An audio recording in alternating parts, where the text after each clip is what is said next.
지역의 주력 산업인 석유화학 산업이 3분기에도 부진을 이어가고 있습니다. 미중 무역 분쟁이 장기간 계속되면서 글로벌 수요가 감소한 영향이 큰데요. 반면 정유업계는 4분기 실적 개선을 기대하고 있는 분위기입니다. 문영철 기자입니다. 증권업계가 전망한 올해 3분기 LG화학의 예상 영업이익은 2,900억 원 수준. 전분기보다는 다소 증가했지만 1년 전과 비교해서는 절반 이상 줄어든 수치입니다. 일부 업체를 제외한 대부분의 석유화학 기업들 역시 3분기 흑자 폭이 감소할 것이란 전망이 우세합니다. 미중 무역 분쟁에 따른 수요 감소에다 공급량 증가로 인한 제품 가격 하락 등 지난해 말부터 시작된 악재가 지속된 탓이 큽니다.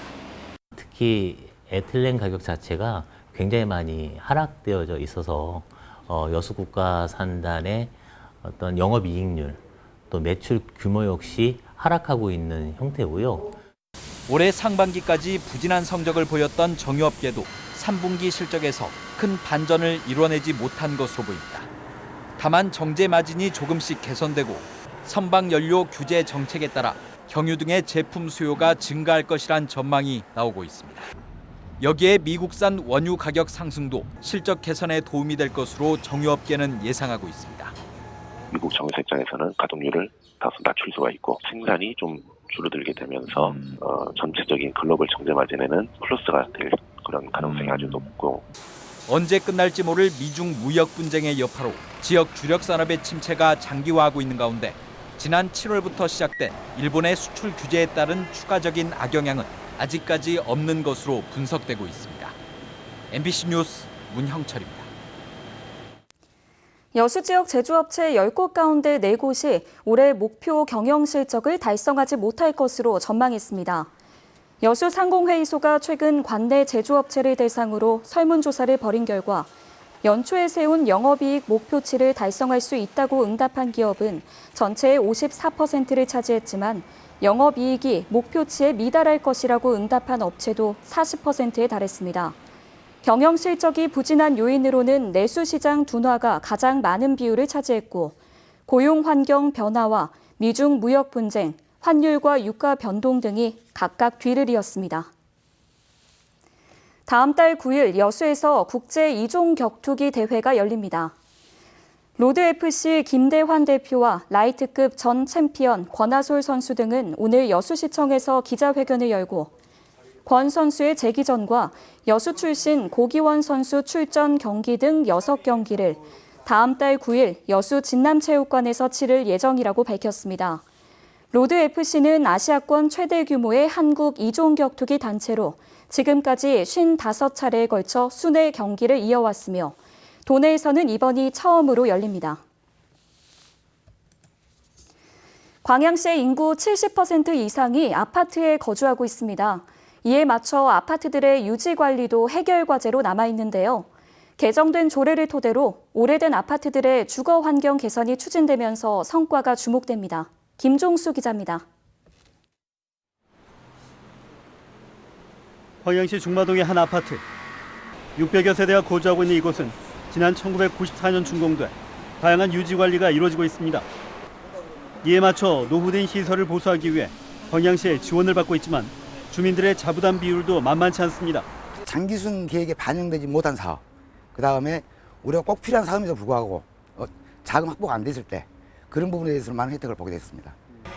현재 광양시 소재의 공동주택들은 100여 곳.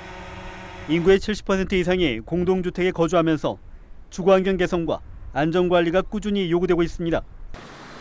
그러나 현행 조례에 따라 시설 보수와 확충 등 지원 대상이 한정돼 있어 제도 개선 목소리도 이어져 왔습니다.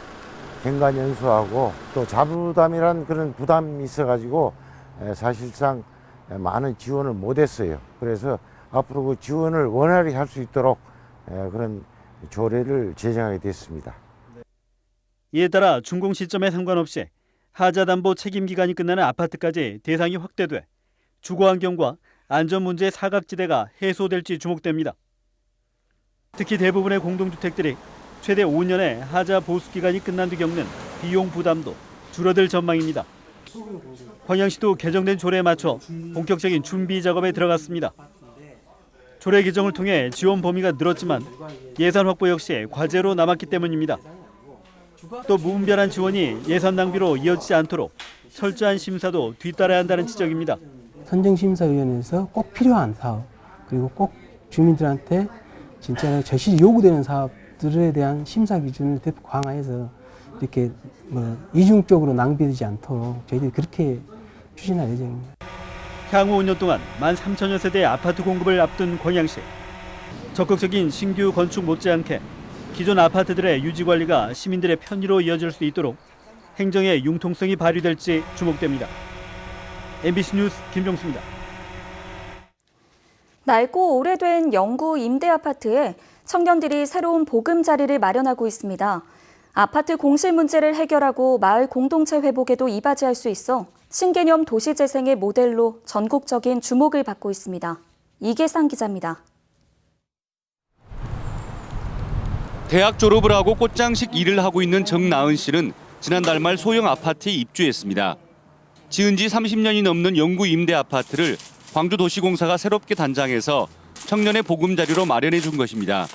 정 씨는 한 달에 10만 원가량의 임대료만 내고 집 걱정을 하지 않고 일을 할 수 있게 됐습니다. 보증금 자체도 저렴해가지고 나머지 금액을 이제 묶어놨던 돈 중에 일부를 따로 또 적금을 들 수 있어서 더 좋은 것 같아요.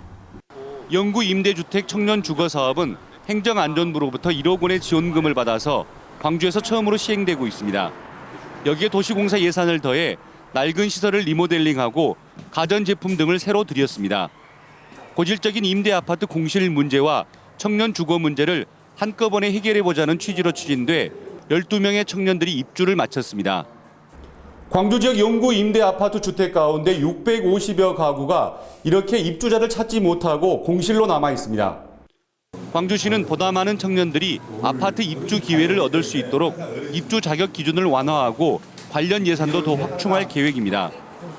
영구 임대단지에 둥지를 튼 청년들이 각자의 재능을 살려 마을 공동체 회복을 위한 활동에 나서면서 국토교통부가 새로운 도시재생 모델로 주목하고 있습니다.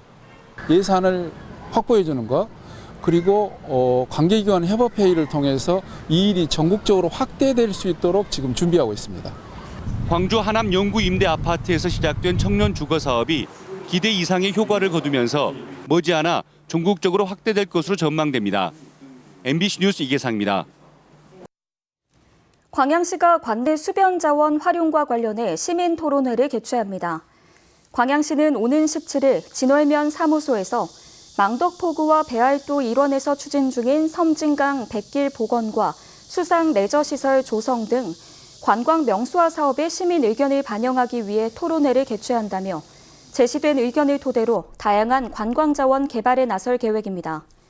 현재 해당 지역에는 해상 보도교와 수변 공원 등이 마련돼 있으며 내년부터 짚라인과 산악 자전거장 등 다양한 체험 시설들이 들어설 예정입니다. 전국 국가산단의 고용 인원이 최근 1년 사이 2만 명 넘게 감소한 것으로 나타났습니다.